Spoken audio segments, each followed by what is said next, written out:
C'est l'un des concerts les plus importants de la saison pour l'orchestre Victor Hugo. À Montbéliard, plus de 2000 spectateurs sont attendus dans l'immense salle de l'Axone.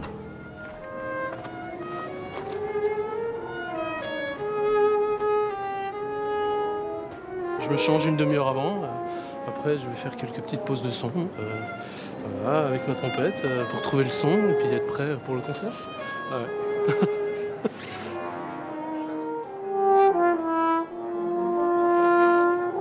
Parmi les musiciens, il y a Juliette qui, à 19 ans, va monter sur scène pour la première fois avec l'orchestre.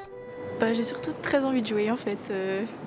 On a répété, oui, et puis il y avait vraiment une super énergie et j'ai vraiment hâte de jouer.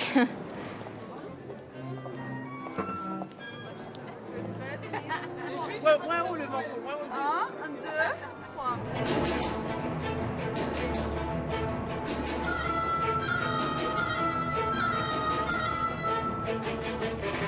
C'est avec un extrait d'opéra, La danse des 7 voiles de Richard Strauss, que l'orchestre a décidé de commencer son concert. Une œuvre courte, intense et délicate à gérer, même pour les orchestres les plus aguerris.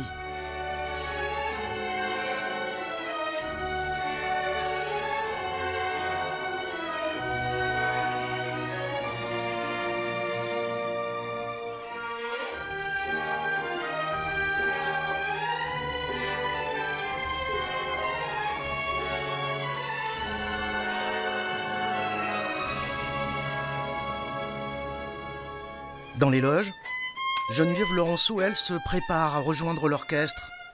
Une soliste qui semble vivre en permanence avec son instrument. Je le lâche de temps en temps. Par contre, je le confie très rarement.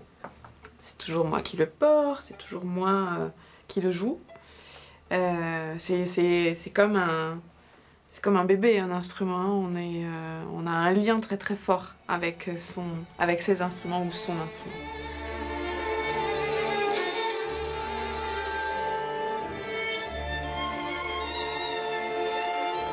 Ce concerto pour violon a été composé il y a une dizaine d'années par le pianiste Fazil Say, et il est très rarement joué.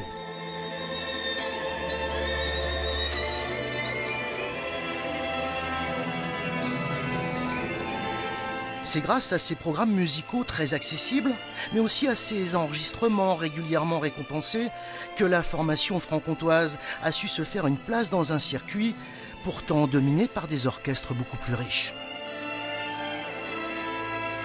Je sais qu'on produit quelque chose qui intéresse vraiment et que donc ça mérite d'être soutenu, ça mérite d'être montré et que comme on le produit ici, ça mérite aussi pour les gens qui vivent dans cette région d'en être fiers et de pouvoir se dire on a un orchestre qui véhicule notre image et qui travaille pour nous avec une façon qui n'est pas la même chose qu'ailleurs et qui a su trouver quelque chose qui nous tient à cœur. Ce week-end-là, l'orchestre jouera à 3 reprises et devant plus de 6000 spectateurs, cette danse de Strauss, qui plus d'un siècle après sa création, demeure un défi pour les musiciens.